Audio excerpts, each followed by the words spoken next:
Olá, seja bem-vindo a mais um Checkup Talks, dessa vez com diversas convidadas. Nosso primeiro episódio foi com o Dr. Rizieri Gomes, a gente teve um bate-papo sobre cardiologia e hoje a gente vai falar sobre núcleo de segurança do paciente. É um assunto pouco comentado, inclusive na internet, né? Fui dar uma pesquisada para entender um pouquinho e tem poucos conteúdos relacionados em vídeo sobre isso, então esse aqui vai ser o podcast mais bem elaborado sobre o assunto que você vai ver na internet. Deixa eu apresentar nossas convidadas aqui do Checkup Talks. Primeiro a enfermeira Isabelle Pontes, que é do check-up, né? A enfermeira responsável pelo núcleo de segurança do paciente. E seja bem-vinda, tudo bom? Obrigada, é um prazer estar aqui, compor essa mesa, né? Falando de um assunto tão importante para a saúde como é a segurança, né? Bom, você vai aprender aos pouquinhos, cada uma vai trazer um pouco do conhecimento, de histórias. A Salete Lima, que é enfermeira especialista também em segurança do paciente, qualidade, vai fazer parte aqui do nosso conteúdo. Salete, seja bem-vinda. Obrigada. Estou muito feliz de fazer parte desse time aqui tão querido e falar de um tema tão relevante. Obrigada. E a doutora Mayla Borba, que é infectologista, especialista também em qualidade, né, em segurança do paciente. A doutora Mayla também vai somar com o seu conhecimento. Inclusive, logo quando ela chegou, a enfermeira já falou: participei de uma palestra. Só tem fera aqui. Muito obrigada, eu que agradeço o convite. Então, já tenho a proximidade com o check-up. Invariavelmente tem alguns convites e é sempre um prazer. Muito obrigada. Bom, gente, vamos começar primeiro explicando sobre o núcleo de segurança ao paciente, né? Geralmente, quando a gente fala de um hospital, a gente fala lá da área de atendimento, a gente fala das especialidades, a hemodinâmica, o laboratório, mas pouco se ouve falar sobre o núcleo de segurança do paciente, que é extremamente importante. Enfermeira, explica pra gente então o que seria esse núcleo de segurança do paciente. Então, o núcleo de segurança do paciente, ele é, na verdade, assim como você falou, poucas pessoas conhecem, porque é nada mais que uma cultura nova, né? A RDC, do Ministério da Saúde, que institui, que torna o núcleo uma lei para todos os serviços de saúde, é de 2013. Nossa, né? Então, um dia desse, realmente não tem nem 10 anos, né? E olha que não foi a partir de 2013 que todos os hospitais, unidades de saúde começaram a instituir em suas próprias unidades. Acho que a gente pode dizer aí uns 5 anos para cá, que começou a ser mais assunto, que começou a ser mais relevante, né? Então, o núcleo é um conjunto de profissionais de diversos cargos, de uma equipe multi, que trabalha em ações de prevenção de eventos adversos, que é o que a gente chama, né? Que são aquelas circunstâncias de riscos, que são aquelas falhas que podem ocorrer durante a assistência ao paciente, durante a sua internação, ou mesmo PS, atendimento e tudo mais. Então, nada mais é do que minimizar os riscos, né, reduzir o que pode dar errado e aumentar as chances do processo dar certo. Mas, em resumo, mais ou menos é isso. A Salete participou muito desse processo, né, Salete? Sim. Com certeza. Além do check-up, tem aí também um tempinho em outros hospitais e exatamente como a Isabelle falou, por exemplo, a gente tem lá o RH que cuida das pessoas, né, o SESMIT, a gente tem um setor focado para levantar uma bandeira assim, paciente que aqui interna, a gente não quer que cause nenhum dano, que não haja nenhum problema com ele, né, doutora Mayla? Exatamente, é o que a gente fala, o paciente internou para tratar um infarto, ele tem que sair com aquele quadro tratado e não com uma infecção associada ou com uma queda ou qualquer outro evento que pode ocorrer durante esse processo de assistência ao paciente. Doutora, a gente sempre ouve histórias, né, de pessoas que falam assim: puxa, eu quis sair logo do hospital pelo risco de pegar pneumonia, ou então conhece alguém, né? Por que isso acontece? A senhora que é infectologista, explica pra gente os riscos que estão expostos ali, que se não tiver um núcleo de segurança, isso pode acontecer. Infelizmente isso acaba acontecendo, né? O hospital tem germes, né? Sim. Uma microbiota ali por diversos outros fatores, né? Então, assim como o controle de infecção tem que providenciar, né, as orientações, a fiscalização, todas as normativas envolvendo o controle de infecção para minimizar a chance dos pacientes adquirirem algum processo infeccioso durante esse processo de internação, o núcleo de segurança ele trabalha da mesma maneira, só que minimizando os eventos adversos. Uma infecção é também um evento adverso. Infecção né? é. Isso, porque não é programado, né, que o paciente interne e tenha alguma coisa, algum evento, né, que algum incidente ocorra e faça com que aquele paciente aumente o tempo de internação, tenha alguma sequela ou até mesmo óbito, seja por infecção ou por qualquer outro motivo. No canal do Check-up no YouTube tem um vídeo da Sim. Isabelle falando sobre o núcleo de Ok. segurança do paciente. E lá a Isabelle fala sobre 6 protocolos, né? Sim. E aí eu queria que a gente conversasse um pouco sobre isso. Eu até separei aqui, ó, os 6 protocolos internacionais definidos pela OMS. Identificação correta do paciente, melhoria na comunicação entre profissionais de saúde, segurança na prescrição, uso e administração de medicamentos, cirurgia segura, higienização das mãos e prevenções de quedas e lesão por pressão. Indo ponto a ponto aqui, por que a identificação correta do paciente é tão importante, Isa? A gente para pensar, por exemplo, no cenário de um PS, um pronto-socorro, naquele pronto-atendimento. Quantas Marias, quantos João, quantos Joaquins, só que uma Maria é hipertensa, a outra Maria é diabética, né? Então, por que identificar corretamente? Por que conferir o nome completo do paciente? Né? Por que adotar essas medidas de perguntar qual é o nome completo antes de administrar uma medicação? Porque uma medicação errada num paciente errado, evento adverso. Né? Por isso que são criadas várias barreiras. Identifica o paciente com pulseira, identifica o paciente com quadro beira-leito. Né? E muito importante frisar o nome completo do paciente e não só um marcador. Né? A gente vai usar o nome completo do paciente, a data de nascimento, o nome completo da mãe, quantas Maria das Graças, João da Silva. Né? Também não é só o nome, mas sim conferir sempre a identidade completa do paciente de acordo com o protocolo de cada unidade. Como é que define isso, Salete? É só o nome, é nome e data, é nome e data de nascimento? Na realidade, o Ministério da Saúde, ele já dá uma diretriz quanto a isso. Você pode usar, que nós chamamos de marcadores, que são nomenclaturas ou algumas informações que já está estabelecido. O nome completo do paciente, o nome social, né? Porque a gente tem, isso é importante. Antigamente era o nome da mãe, agora é filiação, porque tem paciente que pode ter 2 mães, 2 pais, e aí eu tenho respeito, né, essa particularidade, e a data do nascimento, né, e acho que são esses. E aí, pegando um pouco do gancho que a Beli falou um pouquinho, por exemplo, lá no check-up, junto com a Isabelle, a gente teve uma preocupação, isso colocando em todos os setores, né, Isabelle? Sim. Então, por exemplo, lá no diagnóstico por imagem, o risco de fazer a troca do paciente com um laudo errado. Então, hoje existem várias barreiras estabelecidas que entram dentro da identificação do paciente, que é a meta 1. Então, isso é importante, porque imagina eu pegar um exame que não é meu, com um diagnóstico que não é meu, com as informações, né, doutora Mayla? E a gente sabe que isso pode ser recorrente, porque né, existem situações, né? Então, tem uma outra situação que também é relacionada à meta 1, que são os anônimos, né? Então, eu posso ter 2 pacientes com o mesmo nome ou com nomes muito semelhantes. Então, Maria das Graças da Silva ou Maria das Graças Barbosa.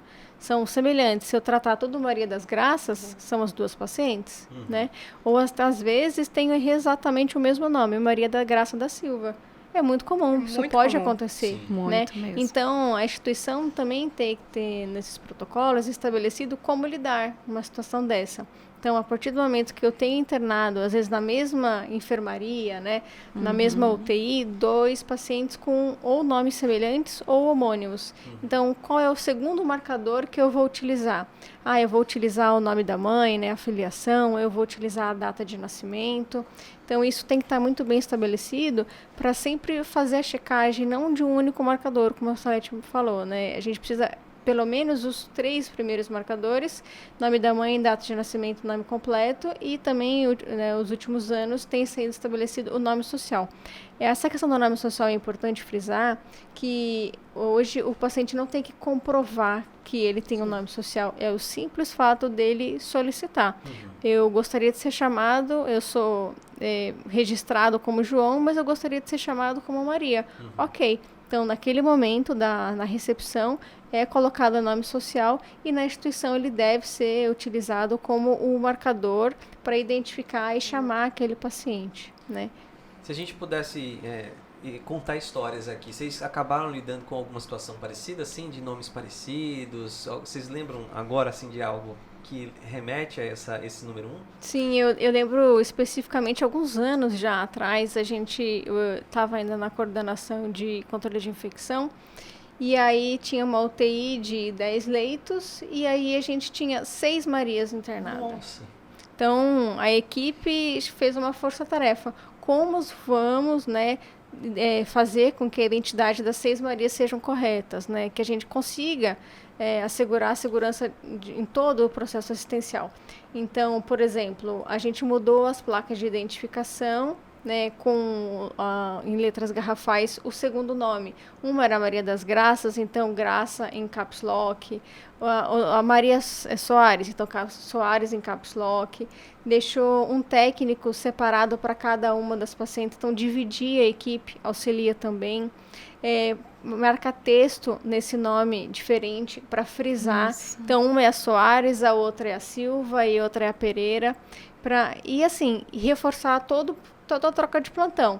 Então, temos 6 Marias internadas, quem é que vai ficar com cada uma, sempre checar pelo nome da mãe, sempre checar pela data de nascimento, ainda mais não dentro de uma terapia intensiva, às vezes sempre o paciente está acordado, né? Então, isso é bem importante. E uma outra situação que a Isabela comentou, que é sempre perguntar o nome do paciente, não confirmar. Parece uma diferença muito sutil, mas ela faz toda a diferença. Se eu estou numa sala de espera de um pronto-socorro, você é a Maria? Sim. Né? Eu quero ser logo atendido. Né? Sim, ser atendido. Então, se você perguntar qual é o seu nome completo, aí é diferente. Exatamente. Não, e essa parte a doutora falou de divisão da equipe, realmente a gente também adota muito lá no check-up. Às vezes tem 3 Marias no primeiro andar. Acontece, realmente é mais comum do que parece. E não só nomes comuns, né? Às vezes a gente vê nomes não tão comuns, mas mesmo assim mais de um por andar. E essa parte da divisão da equipe a gente também adota, é bem importante. Às vezes é o mesmo nome e as datas as idades são próximas também, né? Então, para mais uma barreira, mais uma ação de prevenção, a gente conta também com a divisão da equipe. É engraçado essa coisa de nome, porque a gente não está acostumado a encontrar outras pessoas com nome igual aos nossos, né? Quando a gente acaba se identificando, eu lembro que fiz o fundamental todo, o médio todo, e nunca encontrei nenhum José. E olha que José é o meu nome, né? José é um nome bem comum. Só que quando eu fui fazer a prova do Enem, em 2010... Na minha sala, todos eram José Carlos. Todos, sem exceção. Então, José Carlos, todos levantavam a mão. Então, imagina, paciente, há sim essa possibilidade de acontecer, né? Um segundo ponto aqui é a melhoria na comunicação entre os profissionais de saúde. E comunicação é um problema que acontece em qualquer empresa. Só que, especificamente num hospital, pode custar uma vida. Pode custar muito caro. Como é que funciona esse trabalho? Eu acho que eu já vou até pegar o gancho da doutora Mayla, que ela falou da passagem de plantão. Passagem de plantão. Tá aí uma etapa primordial, né, para a parte de comunicação. Passagem de plantão. É fazer aquela passagem, principalmente beira-leito, né, o que é que a gente trabalha bastante, perto do paciente, tanto plantonista do dia para a noite ou vice-versa. Então, passar corretamente todas as informações, né, de um enfermeiro para o outro, de um técnico para o outro, de uma equipe para outra, médico inclusive. Então, além da passagem de plantão, também passagem entre setores, passar toda a informação, a gente acaba que uma meta vai puxando a outra, né? Pega a identificação do paciente, identifica ele corretamente, passa todas as informações, comorbidades, o que ele vai, se tem exame pendente, alguma coisa assim. Então, toda essa parte de comunicação é extremamente importante. Até no mundo que a gente vive hoje de WhatsApp, de ligação, né? Principalmente Manda trabalhar... uma mensagem rápida ali. Opa, não sei nem se viu, se confirmou, se sim ou não. E principalmente aquela comunicação em sistema fechado, que a gente chama, receber o feedback, falar, entender que a pessoa deu a ciência, confirmou aquilo que você, né, o que você falou. E não simplesmente falei, Pronto. Não sei se a pessoa entendeu, não sei se a pessoa compreendeu a situação do paciente, se ela sabe de quem é o paciente que eu estou falando, né? Então, principalmente essa comunicação em sistema fechado, a gente trabalha bastante. No check-up, Salete, como é que foi esse processo de melhoria de comunicação? Afinal, é sempre uma melhoria contínua, né? No check-up, além da comunicação entre as equipes, né, que foi implantado o SBA, passagem de plantão, a passagem dos médicos também, Sim. né? A equipe Muxem em si foi colocado também o quadro de gestão à vista, né, com um formato de comunicação Isso. das informações internas. O que seria a gestão à vista? Seria um quadro? É um quadro com várias informações, a nossa missão, nossa visão, valores, as escalas, os informes mais importantes, relevantes, porque assim, por isso que é a meta 2. Então, a gente tem dificuldade de se comunicar, né? Isso é normal, é no nosso relacionamento. Eu trabalho em comunicação e a gente tem esse problema. As falhas de comunicação, elas são... E aí os ruídos de comunicação ocorrem, aí foi estabelecido as reuniões setoriais, as reuniões com as equipes, né, Beli? E tudo isso para melhorar a comunicação. E mesmo assim a gente falha, né, doutora Mayla? Sim. Hoje em dia a gente usa, né, várias ferramentas.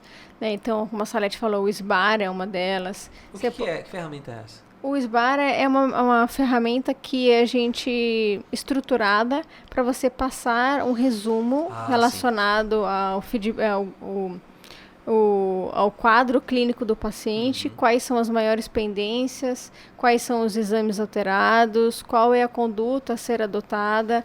Então, na verdade, é só uma ferramenta estruturada para você conseguir colocar todas as informações necessárias para você passar o caso para um outro colega que está recebendo plantão, ou um colega que vai receber um parecer, ou um colega que vai recebê-lo dentro de uma outra unidade, por exemplo, vai fazer um exame ou vai fazer um procedimento no centro cirúrgico. Então, é só uma estruturação para você conseguir colocar todas as informações de uma maneira resumida, mas que sejam extremamente pertinentes para aquele caso do paciente. Então, outras ferramentas também podem ser utilizadas, né? Então, a própria evolução médica, a evolução multiprofissional é uma ferramenta de comunicação, né? Então, uma ligação telefônica num reporte crítico, né? Eu estou no laboratório, eu sou médica ali da unidade de terapia intensiva, solicitei um exame, o laboratório identificou que eu tenho um exame muito alterado.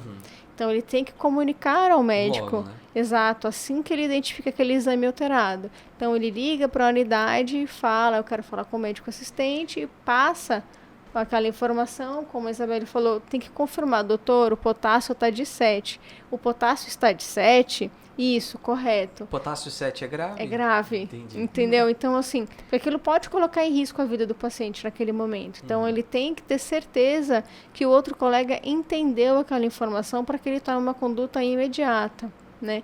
Então, isso é extremamente relevante e, às vezes, o que a gente percebe na correria do dia a dia, que nem sempre a gente consegue fazer uma evolução completa, que todas as evoluções contenham todas as informações que eu preciso passar para o outro colega e, às vezes, até uma forma de comunicação posterior, às vezes, com a família. Ela pode pedir cópia do prontuário para entender o que aconteceu. Não que tenha algum erro, alguma coisa, mas só para ter um arquivo médico mesmo. E aí, às vezes, é identificado algumas dificuldades, né, relacionadas a algumas fragilidades, né, naquelas evoluções. Indo para o terceiro ponto aqui, que é o de segurança na prescrição, uso e administração de medicamentos, eu vi um dado que é super alarmante. Assim, nos Estados Unidos, anualmente, eles têm uma média de 400 mil erros de administração de medicamentos, sendo que desses 7 mil são erros fatais, ou seja, eram evitáveis. E aí, às vezes, começa naquele primeiro ponto, que é o nome do paciente errado, administrou um medicamento de um para outro. Ou seja, é um ponto crítico também. Exatamente isso. Como a gente pode ver, que uma sempre vai interligando com a outra. Isso. E a gente adota os 9 certos hoje, né, para uma administração segura. Então, é hora, data, via, paciente. Então, são diversos... É um checklist, né? Se torna um checklist. São várias barreiras, Várias né? barreiras que se implantam, exatamente. Tem até a teoria do queijo suíço, né, que a gente usa bastante nas orientações, aquele queijo cheio de furinho. Sim, Então, para cada furinho ali, para cada buraquinho, a gente tem uma circunstância de risco, onde a gente pode estabelecer barreiras para que no final não ocorra o evento ao paciente, né? Então, é extremamente importante tanto a conferência do paciente, a conferência da medicação, também existem medicações homônimas, né? Identificar corretamente o tipo de medicamento, a gente tem medicamento de alta vigilância, então também são estabelecidas diversas barreiras e, por exemplo, você citou aí vários eventos com o erro na administração de medicamentos e a gente entende que é uma falha de processo. Um técnico ou um enfermeiro administra um medicamento errado no paciente, a gente entende que não foi culpa do profissional. Na verdade, não faz parte da cultura.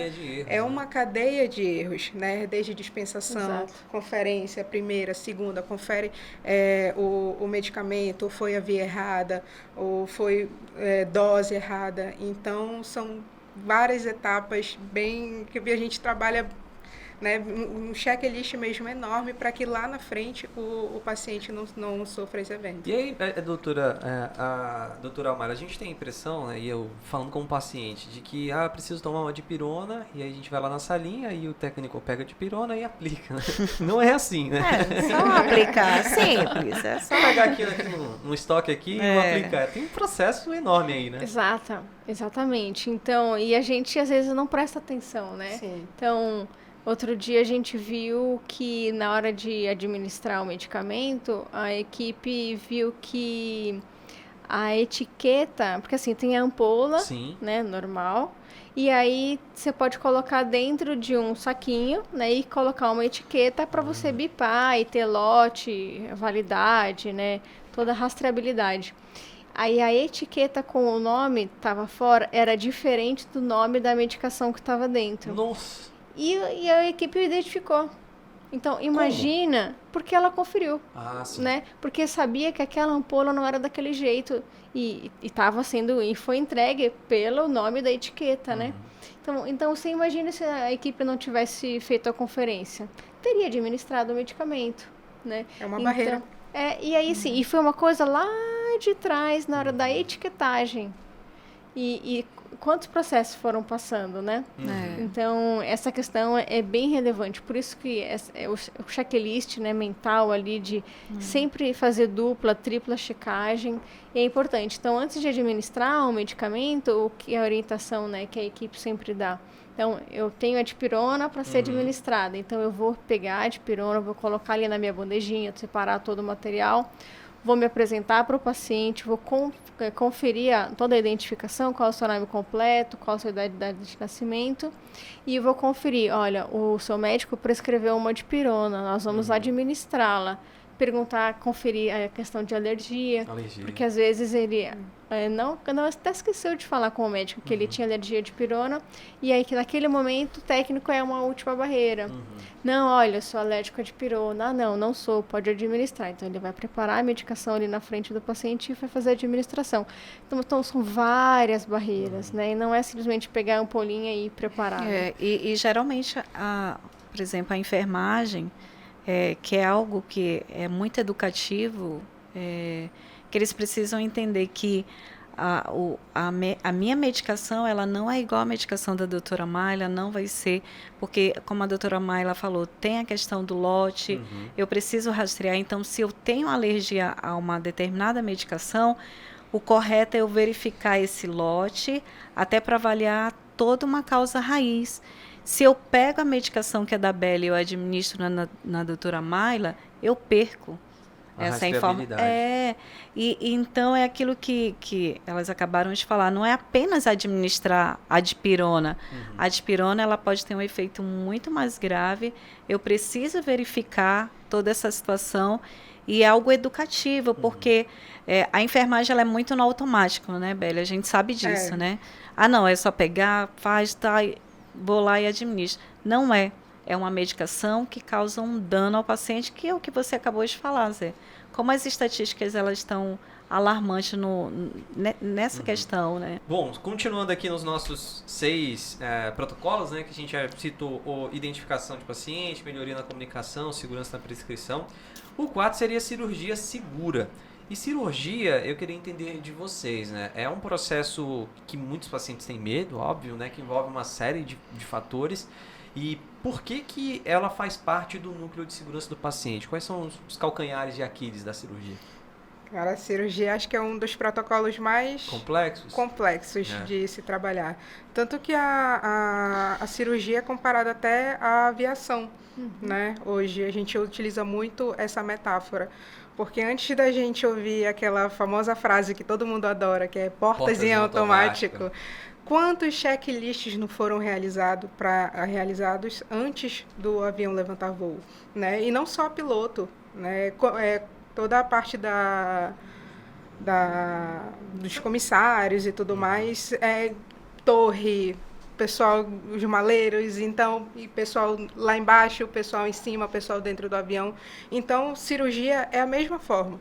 Não é só o paciente dentro da sala. Vamos manter o paciente seguro aqui dentro. Não, tem todo um pré, né? Aí entra a parte de identificação. O paciente vai operar a perna esquerda. A lateralidade foi confirmada com a equipe, com o médico, está todo mundo ciente, né? Então, existe um checklist a lista de verificação de cirurgia segura, que a gente trabalha hoje, isso em loco, em todas as salas, né? Como também no manual, para arquivo e tudo mais, onde é conferido todas essas etapas, né? Antes do paciente antes da indução anestésica, antes da incisão cirúrgica e antes do paciente sair da sala. Então, e confirmar não só o paciente, mas também as equipes. O médico conhece a equipe conhece o cirurgião, né? Todo mundo está ciente do procedimento que vai ser realizado, em quem vai ser realizado. Então, realmente, é um dos protocolos mais complexos devido e não só o pré, não só o intra, mas também o pós, né? E eu percebo que as pessoas não têm noção disso porque a televisão, ela mostra essas áreas médicas, né, o cinema, de uma forma muito cinemática, né? Heróica, então, né? Heróica. Então, a equipe de cirurgia, ela tá sempre junta, todo mundo se conhece. E na prática, às vezes o cirurgião chegado ali não conhece a equipe dele, né? Como é que funciona essa comunicação? Inicialmente, assim, o que prega-se, né, dentro desse checklist, a gente chama de time out, né? Que é um tempo que todo mundo, quando está dentro da sala junto com o paciente, faz a apresentação, né? Então, apresenta olá, eu sou doutor fulano de tal, sou anestesista, sou cirurgião auxiliar, sou técnico de enfermagem, enfermeira. Então, todo mundo se apresenta para o paciente e para o paciente saber que ele tem uma equipe cuidando dele. Sim. Né, para ele se sentir seguro também naquele momento, para confirmar também todos os dados do paciente. Então, confirma, claro, na identificação, mas a lateralidade, o procedimento que vai ser realizado. Quando você fala em lateralidade, o que seria? É o lado do paciente que vai ser operado. Entendi. Então, se vai ser a perna direita, a perna esquerda. Então... Imagina, a cirurgia na perna esquerda, e aí ninguém avisa e faz Sim, infelizmente isso acontece. Sim, né? Porque, um exemplo, a gente marca um X na perna direita. Um X quer dizer que é aquela perna operada ou para não operar? Isso é a questão. Então, isso tudo é definido em protocolo, treinamento de equipe. Vai ser um X, vai ser um círculo, uma seta. Então, isso tudo é verificado antes. É um alvo, né? Exatamente. E aí, o que eu gostaria também de contribuir é que a cirurgia segura, ela começa bem antes, né? Acho que tanto a Beli como a doutora comentou. Checar equipamentos, se eles estão funcionantes, né? Checar toda a parte de insumos, materiais, isso faz parte da cirurgia segura, porque imagine na hora da cirurgia o foco parar de funcionar, né? Na hora o carro anestésico parar de funcionar, isso pode ser um grande dano para o paciente, a maca que o paciente está ali sendo operado e causar um dano. Então, a cirurgia segura, ela acaba, como a Isabelle falou, acho que é uma das mais complexas, né? Por isso que a doutora falou, tem que ter esse tempo, né? Que o tempo ele começa bem antes do início da cirurgia, durante e depois. Eu sempre digo, é muito difícil ser paciente. Só quem já foi paciente e você fica olhando, não conhece ninguém. Então, imagine alguém chegar para ti, senta aí, ó, nem fala, aí já vai. Sua perna aí, fica aí. Fica aí, eu vou colocar aqui um negócio nas suas costas.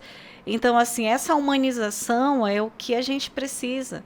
Essa humanização que hoje o check-up, ele está nesse contexto, eu posso falar porque passamos por lá, fazer algo mais não mecânico. Então, vem cá, Zé, eu vou te pegar, vou te operar e tudo. Não, o Zé é um ser humano, o corpo é dele, então eu vou pegar e já fazer o que eu bem quero, não. Então, precisa ter esse lado. Então, a cirurgia segura, ela começa quando o paciente está lá no apartamento, lá na enfermaria, onde é feita a checagem dos exames, do jejum, dos sinais vitais, né, doutora? Justamente para evitar que aconteça o evento, né, com o paciente. Exatamente. Como é que funciona esse trabalho de vocês, né?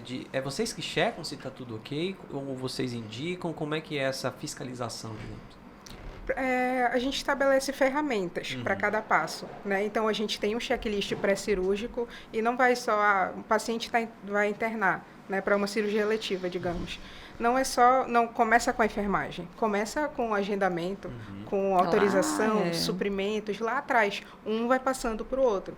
Não, vamos marcar a cirurgia. Aí passa para paciente entra, interna, vai primeiro para o leito, para depois ir para o centro cirúrgico. E no leito é feito também um outro checklist pré-cirúrgico. Né? Paciente veio de casa, tem preparos diferentes para cada cirurgia, né? Para as cirurgias grandes. E tem paciente que às vezes não entende. Por que eu tenho que fazer o risco cirúrgico anestésico? Eu já estou bem, eu quero operar. Logo aí. Faz, né, doutora? E não Sim, sabe da assino. importância, né? Sim. Então, desde lá do ambulatório, no pedido de cirurgia, o médico vai colocar todo o material que ele precisa. Porque às vezes ele vai precisar de um material específico, que a gente chama de OPME, e o hospital não tem disponível. Então, o hospital vai ter que adquirir aquele material antes de poder agendar a cirurgia daquele paciente. Senão a cirurgia é agendada e o material não está disponível e a cirurgia é cancelada, né? Então, reserva de UTI, necessidade de transfusão sanguínea. Transfusão também. Ele pode ter um tipo sanguíneo um pouco mais incomum. E aí eu preciso informar, né, o hemocentro que eu tenho aquele solicitação de pedido de reserva cirúrgica. Às vezes ele precisa preparar de um dia para o outro aquele hemocomponente. Então, isso tudo também tem que ser levado em consideração antes do paciente internar. Isso mesmo. Um quinto ponto aqui é o de higienização das mãos. Antes do jornalismo... Belle adora, doutora. Eu cheguei a fazer enfermagem, né? Foi? E aí na disciplina de Fundamentos da Assistência ao Paciente, a gente aprende muito sobre lavagem das mãos e eu não imaginava o quão importante era isso. Porque na pandemia as pessoas entenderam a importância de usar um álcool em gel, de lavar as mãos. Por que é tão importante, Belle? Na pandemia foi todo mundo nosso orgulho. É verdade. Mas, cara, tá aí, higienização das mãos. Acho que é um dos protocolos que a gente sempre busca dar pelo menos 2 ou 3 treinamentos de cada protocolo por ano, mas acho que higienização acho que a gente tem que dar toda semana. Porque é um cuidado extremo. Né? O que a gente sempre coloca a parte de conscientização é primordial. Salva vidas. Literalmente salva vidas. Na época, principalmente do Covid, eu uso minha máscara bonitinha, de 95, não tiro para nada. Mas e as mãos? Né? Eu acho que pós-Covid, todo mundo ficou mais com toque mesmo de higiene das mãos do que até do uso da máscara. Verdade. Porque realmente todo mundo conseguiu ver um pouco mais da importância. Né? Não só para controle de infecção, contaminação cruzada, porque não só Covid, né? Mas a gente tem aqueles 5 momentos, né? Que é o que a gente trabalha mais, que é antes do contato com o paciente, antes de realizar procedimentos assépticos, após a exposição de fluidos, após o contato com o paciente e após o contato com superfícies próximas ao paciente. Né? Então, não é só, não vou tocar no paciente, eu não preciso higienizar a mão. A luva aqui e acabou. Exatamente, um ponto muito importante. A luva de procedimento, a não estéreo, protege o profissional. Né? Ela não protege o nosso paciente, ela não é estéril.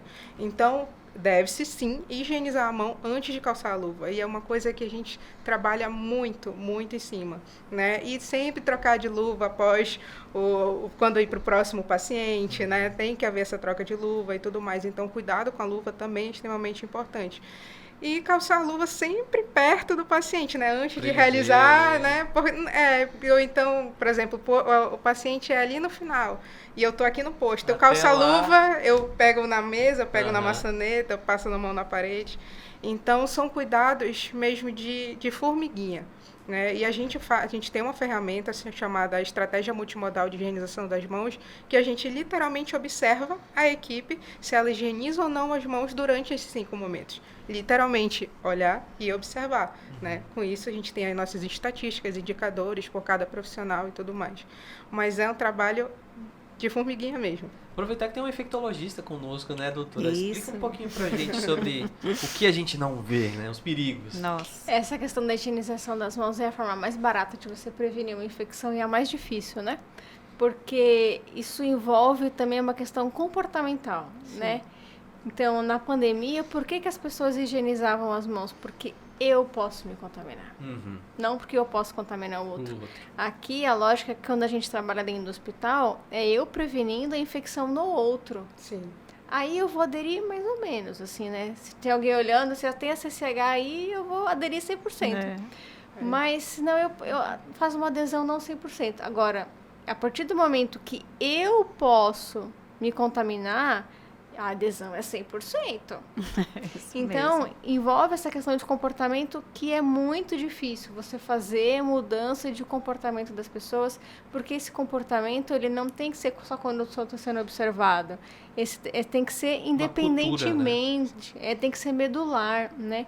Então, existem, claro, estatísticas de hospitais que têm isso disponível, né? Não é a nossa realidade, mas tem hospitais, por exemplo, que determinados locais têm uma câmera conseguindo visualizar se aquele profissional utilizou o álcool em gel, né? Então, é uma maneira de você fazer a avaliação da estratégia multimodal no ponto ali da assistência. A câmera não é para o paciente em si, é só para eu conseguir observar se o médico, o técnico, enfim, o profissional de saúde está fazendo a higienização das mãos no momento correto. Outra que também pode ser utilizado é que quando você tem o crachá, ele fica, você pode colocar tipo um chip no crachá, e aí toda vez que você se aproxima, ele dá um alerta, né? Então ele meio que te lembra, né, que você tem que higienizar as mãos. Aí se você passa ali no álcool e faz a higienização das mãos, é tipo como se você tivesse um bypass, assim, você pode passar e fazer. Então, são algumas pequenas tecnologias que podem ser implementadas, mas, de novo, é muita mudança de comportamento, né? E não é fácil você mudar um comportamento, né? Você ir lá, gente, vamos lá e vamos fazer a higienização das mãos. E uma outra coisa que é extremamente relevante é uma técnica, né? Não é só eu pegar ali rapidinho. Não, tem uma técnica, tem uma sequência, tem um tempo mínimo, né, para eu fazer esse procedimento. O pessoal geralmente só faz assim, né? Isso. Aí não é eficaz, né? Então, a Salete já acompanhou 1 milhão de campanhas de higienização das mãos com aquela luz negra, né? A gente fica assustada. A gente sempre faz. Mas é muito legal, né? Então, conta um pouquinho pra gente como que é essa luz negra. Na realidade, é como se fosse infravermelho. Então, você vai lá e a gente faz meio uma avaliação, o antes e o depois. E quando você pede assim, ó, faz aí a higiene das mãos, né, Beli? A pessoa vai lá e faz rapidinho, porque é o que você passou, pronto. Quando você coloca naquela cabine, que é com uma câmera negra, né, doutora? Uma luz negra, né? Gente, você fica assustado com a quantidade de bichinhos. E onde você tem o anel, a aliança, é onde mais tem. Eita. Embaixo das unhas. Então, por que se bate tanto na tecla que profissional da área de saúde, e aí eu estou no hospital, cuidando ou não do paciente, eu tenho uma possibilidade de causar uma infecção.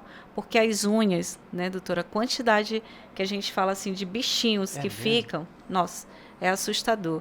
E falando da estratégia multimodal, é importante também que é um dos itens que é visto é a quantidade de sabão e Consumo, né? de Sabão e consumo álcool. de sabão e E álcool, para saber se os profissionais estão realmente aderindo, né, Isso, Beli? exatamente. E faz parte, né, dessa parte educativa, É né? até como uma avaliação estrutural também. Existe pia suficiente, existe dispensadores suficientes, né? Tanto na área de assistência ou beira-leito no paciente. Porque imagina um dispenser longe da área ali perto do leito do paciente. É mais difícil o profissional ir lá na outra ponta, Isso. higienizar a mão e voltar. Então, também essa parte de estrutura é bastante importante para aumentar a adesão. Último ponto aqui em relação aos 6 protocolos, prevenções de quedas e lesão por pressão. Prevenções de quedas, parece bobo, né? Mas como é que o paciente vai cair da maca? Mas se está aqui é porque acontece. Acontece. Principalmente as circunstâncias de risco em relação à queda também são diversas. Um piso molhado, uma grade de leito baixa, né? E aí a gente conta muito com o paciente também, principalmente nessa parte. Tá ali e trazer principalmente o acompanhante e o paciente também para essa cultura de segurança, né? Porque infelizmente a gente não tem como estar o tempo todo ali, né? Falo isso no pessoal da assistência, mas deixar o acompanhante de olho no paciente e o paciente também se conscientizar. Opa, eu tô aqui, acabei de fazer uma cirurgia, eu sei que eu não posso ir no banheiro sozinho, né? Eu sei que eu não posso manter as grades baixas, eu preciso de ajuda. Então é aí que a gente também precisa de uma colaboração e o nosso trabalho é orientar, né, passar toda essa informação, tanto o paciente, familiar, o acompanhante, para que eles participem também, porque é uma coisa, parece que quando o acompanhante sai para buscar o almoço é quando o paciente quer ir no banheiro. E tem uma estatística que a maioria das quedas em hospitais acontecem em banheiros. Isso. Porque é quando o paciente, às vezes, ele tem uma fragilidade, algumas medicações, né, doutora, interferem Sim. bastante e acha que pode andar sozinho, vai no banheiro. Os idosos têm uma possibilidade maior, né, quanto a isso, né, doutora? Sim, pela própria idade, pela própria falta de equilíbrio, dependendo do medicamento que ele tomou, do procedimento cirúrgico, enfim, que ele fez, deixa ele mais vulnerável, né? Isso. E às vezes são teimosos, né? Tem o fator humano aí que sempre tem que saber lidar, né? Agora, esse ponto de lesão por pressão ou úlcera por pressão, né? Por que ele está aqui, né?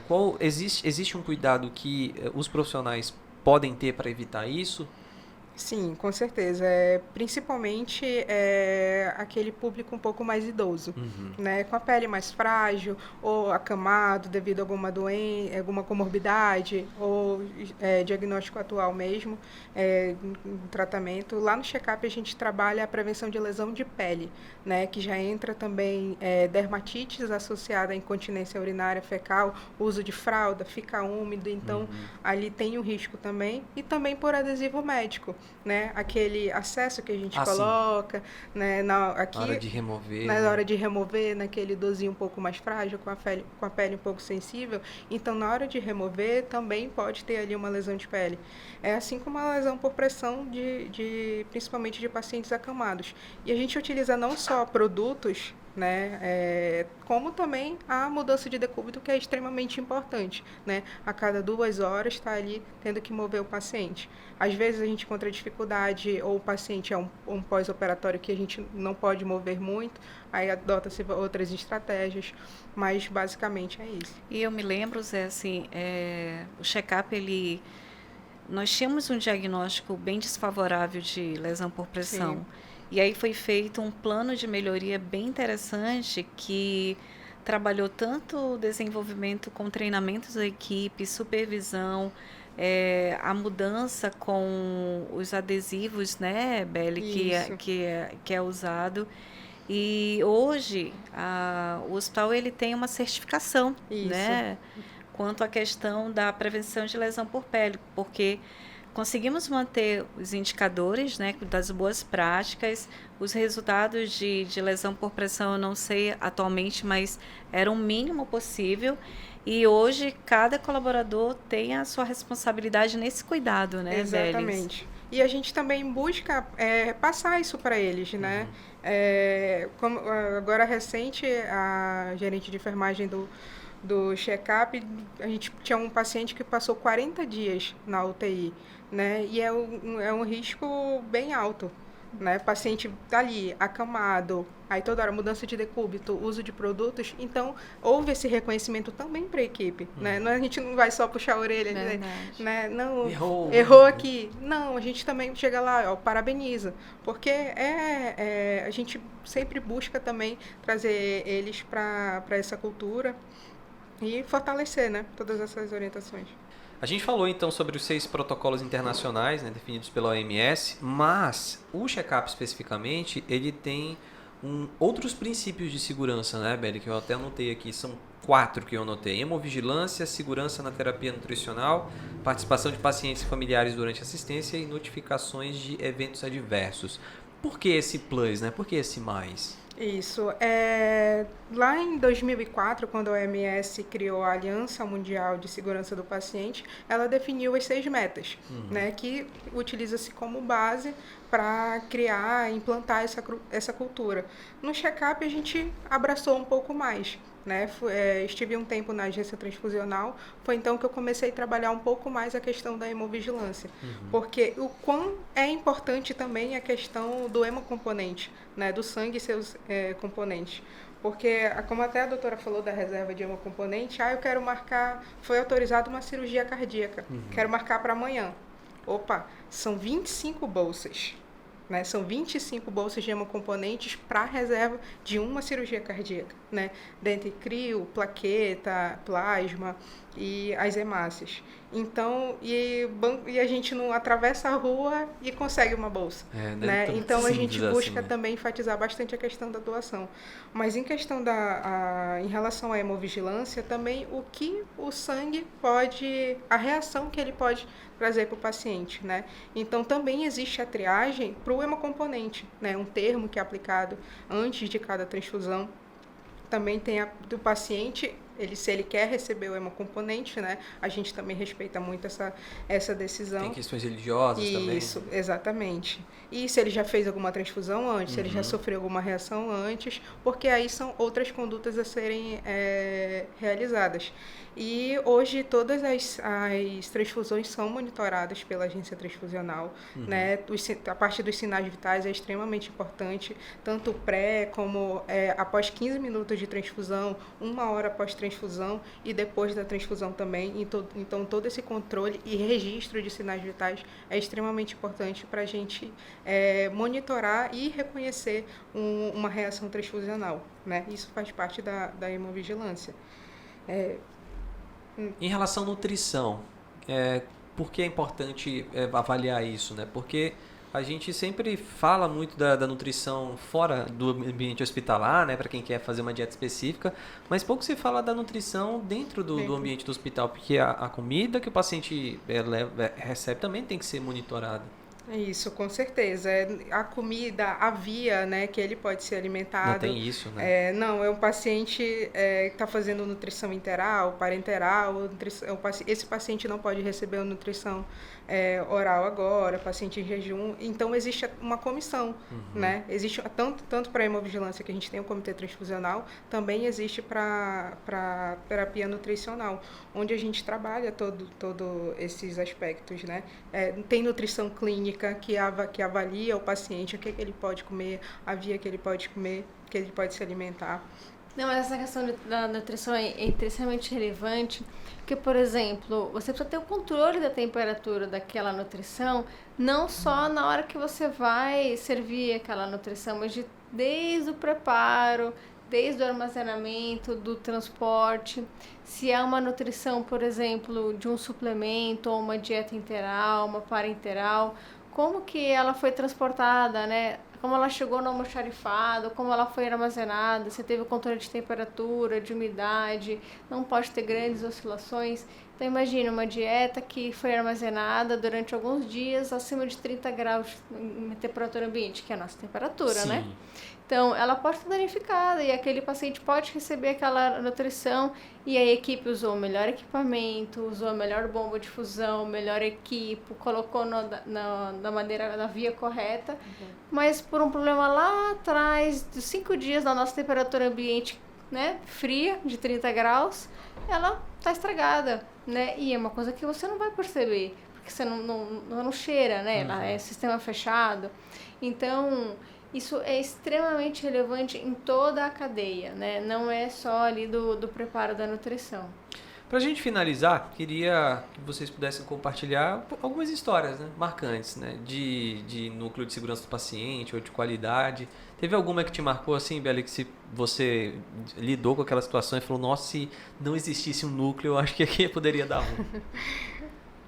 Olha, assim, de rápido, não, mas a gente, acho que durante a pandemia foi quando eu acho que todo mundo... Tenso, né, velho? Todo mundo foi um pouco de núcleo de segurança, todo mundo foi um Foi um pouco guardião, de né? serviço de controle de infecção hospitalar. Todo mundo adotou esse setor, porque era onde a gente trabalhava praticamente tudo. Né? O perfil de pacientes tinha mudado, o volume de pacientes tinha mudado. A gente tinha, antes que era um apartamento, virou um apartamento com 2 leitos. Né? Antes era... X leitos virou XX leitos dentro do hospital. E comorbidades, uso de equipamentos, né, dobrou, triplicou. Então, cuidado com o uso de EPIs também. Né? Então, para tudo, era reuniões diárias. Né? Para a gente mudar mudava fluxo, mudava protocolo de um dia para o outro. Então, eu acho que durante a pandemia acho que foi o marco. O auge, assim, que destacou o núcleo de segurança. Isso, e acho que a gente pode dizer que desde 2019, né, acho que a Salete entrou e construiu junto com a gente o núcleo de segurança, ajudou na implantação de todos os protocolos, foi primordial. E a gente conseguiu mudar a cultura do hospital em paralelo à pandemia, né? Isso a gente também conversa internamente. Em paralelo à pandemia, a gente conseguiu implantar todos os nossos protocolos, né? E isso não só higienização das mãos, que conta com controle de infecção, também outros que a gente precisava, né? Ou a gente aderia ali, ou o paciente ia sofrer um evento, né? Então, eu acho que a gente pode tirar esse marco da pandemia. Salete, alguma história que te marcou? Na realidade, eu tenho uma história na minha família. A minha mãe, assim, o meu segundo irmão, ele foi vítima de um evento adverso. Acho que eu nunca comentei isso, nem com a Bélia, nem com a doutora. Eu perdi um irmão vítima de erros de medicação. E até há algum tempo atrás, assim, isso é muito marcante, porque uma mãe, quando perde um filho, eu acho que é muito difícil, né? Deus me livre, eu não quero nem passar por isso.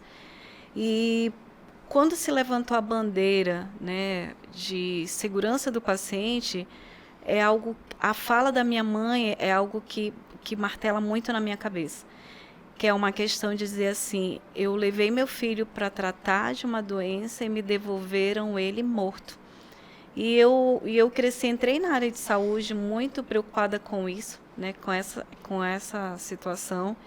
E até hoje a minha mãe, isso já passaram-se 30 anos, até hoje a minha mãe fala, cuidado, porque hoje o trabalho que você faz talvez salva a vida do meu filho, que eu perdi há 30 anos atrás. E foi muito rápido, Zé.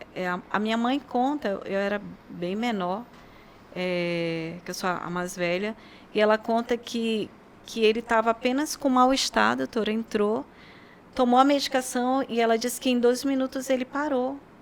E pronto. Faleceu e ela perdeu o filho após ela fala injeção, né? Após uma injeção.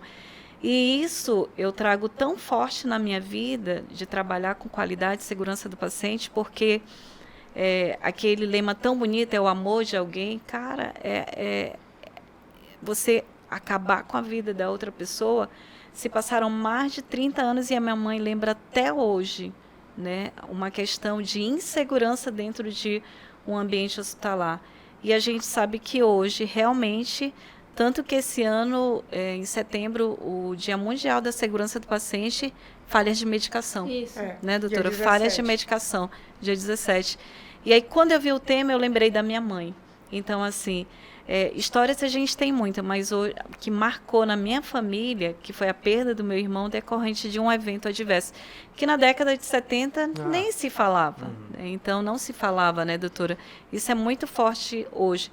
E é algo que eu levo, é como se eu tivesse, sabe, Zé, aquela bandeira que você está defendendo a sua mãe, Sim. de um propósito dela por algo que foi causado por um erro mesmo, né, ou do profissional, uma falha, né, que, como diz Isabelle, o erro, ou foi a doutora, não começou na administração, foi lá na dispensação, bem mais antes, né, doutora? Sim. Nesse sentido. E isso é tão forte, né, dessa questão da gente tratar o processo, né? Não tratar o que o profissional XY cometeu uma falha. Às vezes existe uma violação, sim, né? Mas na maioria das vezes é uma falha de processo. E aí, como núcleo de segurança, a gente tem que implementar essa cultura de falha de processo, fortalecer a cultura de segurança do paciente, para não também colocar esse estigma em cima do profissional. Senão, A segunda vítima, né? isso, aí você tem ainda mais resistência, né? Porque quando você, em todo esse processo de melhoria de núcleo de segurança, e muitas vezes você acaba encontrando uma resistência, né? Eu faço assim, tá bom assim, não quero mudar, vem aqui só a qualidade vem me dar mais um papel para preencher. Então, às vezes você encontra resistência. Então, como construir essa cultura de segurança em meio ao dia a dia caótico, às vezes, de um hospital, né? E fazer com que as pessoas entendam que esse processo da notificação para a gente melhorar, para a gente identificar as nossas falhas e para construir plano de melhoria, para saber se é uma melhoria realmente, né? Então, isso é um desafio no nosso dia a dia, né? Não é simples, né? Como a Isabelle falou da questão da segunda vítima, né? Sim. Isso é muito importante, que ninguém sai de casa. Hoje eu vou fazer um erro de medicação. Não, ninguém... Vou matar alguém, né? Não, não é ninguém faz isso. Então, é uma falha que às vezes é uma fatalidade, né? E aí, como mudar isso, né? No nosso dia a dia? É um desafio diário, né? Isso aí entra a ferramenta da notificação de eventos, né? Que Isso. você mencionou. Cara, eu vou notificar o meu erro, eu vou notificar o erro do meu colega que está do lado? Sim. Né? E a gente trabalha muito isso, anonimato e tudo mais, a gente sempre busca fortalecer. Gente, a gente quer saber o processo, para a gente melhorar, para a gente estabelecer barreiras, prevenir novos danos, para que não seja reincidente, a gente precisa saber o que está acontecendo, aonde a gente está errando, né? Porque é mais fácil, bota para debaixo do tapete, não vou mostrar meu erro, não vou mostrar o erro do meu colega. Que cor deve estar esse tapete, né? Então, a gente precisa saber o que está acontecendo na unidade, o que precisa ser melhorado, né? E trabalhar essa parte da segunda vítima que a doutora fala, também é muito importante e é o trabalho mais difícil, né? Porque existe uma resistência, né? Principalmente hospital privado, vou me demitir, vou levar uma advertência. A cultura punitiva, né, que suspensão. geralmente falam. E a gente sempre fala, notificar para melhorar. É algo que a gente está usando muito, né, doutora? Se eu notifico, eu posso melhorar os processos, né? Eu posso... que quem está lá na base é que sabe quais são os gargalos mesmo, quais são as dificuldades.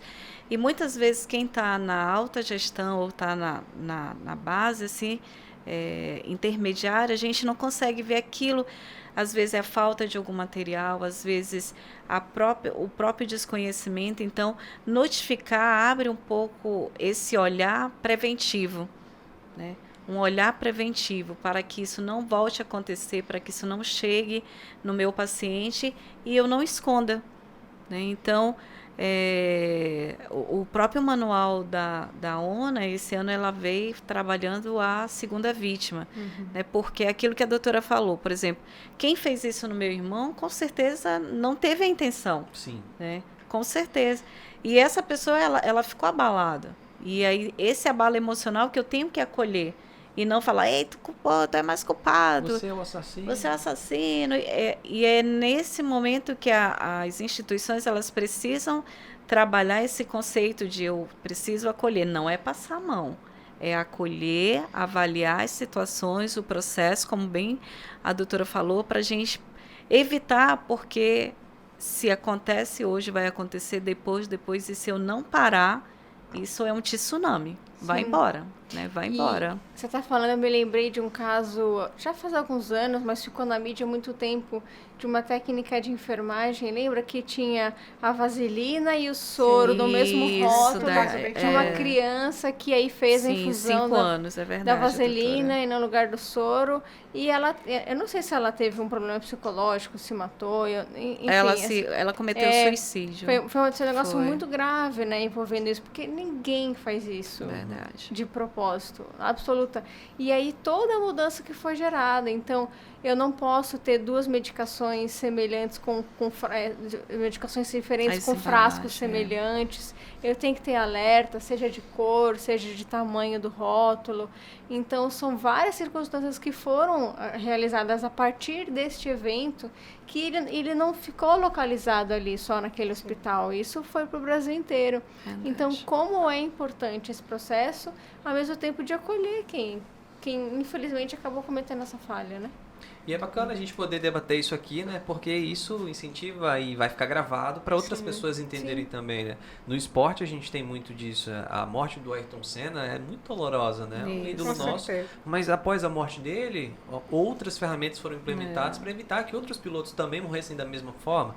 E, infelizmente, algumas vidas foram perdidas nesse processo, mas houve uma melhoria. E o objetivo nosso aqui é esse, né? Exatamente. Do paciente. Exatamente. Quero agradecer a participação de vocês aqui no nosso Check-up Talks. Enfermeira Isabelle Lima, que é enfermeira especialista. Opa! Ponte. Salete Lima e Isabelle Pontes, enfermeira. Obrigado pela participação. Ela que é responsável aí do núcleo de segurança do paciente do Hospital Check-up. Obrigado. Eu que agradeço, viu? Foi muito bom contribuir, poder participar aqui com todos. É um assunto que a gente deve disseminar, né? Acho que, como você disse, está gravado e é algo que a gente tem que encaminhar e replicar, porque é muito importante e a gente começa à base dos protocolos, né? Mas tem diversos outros que a gente pode trabalhar, monitorar dentro da nossa unidade. E sim, salvam vidas, com certeza. Enfermeira Salete Lima. Salete Lima. Olha aí, tá vendo? A importância de você identificar conferir o nome. Correto, Identificação. Né? Identificação muito bem. correta. Obrigado, enfermeira. Gente, eu estou muito feliz de estar aqui com vocês, ver a Belle, né? O time Check-up, assim, é muito especial, né? Para mim, a doutora também já fez parte dessa história. E trabalhar essa cultura de segurança, trabalhar essa temática de salvar vidas, porque prevenir eventos, a gente salva realmente vidas. Eu posso dizer que é algo...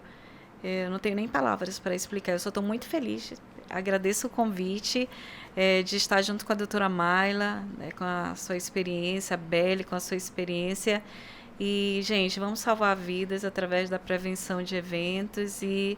Obrigada mesmo, viu? Muito feliz. Doutora Mayla Borba, obrigado pela participação também. Eu que agradeço, eu que sou uma fã de podcast, poder participar de um, eu acho legal, que estou realizando um Show, sonho. né, doutora? Né? Hashtag me ouçam no podcast. Verdade. Mas, realmente, muito obrigada pelo convite. É um prazer inenarrável, né, estar com pessoas que têm um conhecimento tão grande e têm a satisfação de poder dividir isso com as pessoas, né? Não adianta nada a gente ter o conhecimento e guardar isso pra gente. Exatamente. Então, quanto mais a gente disseminar a cultura de segurança, com certeza a gente vai salvar mais vidas e vai conseguir mudar, né? Mudar uma cultura justa, uma cultura de segurança, que todos possam entrar dentro de um hospital para fazer qualquer tipo de procedimento e sair de lá com aquilo curado, melhorado, mas sem nenhum evento adverso durante esse processo, né?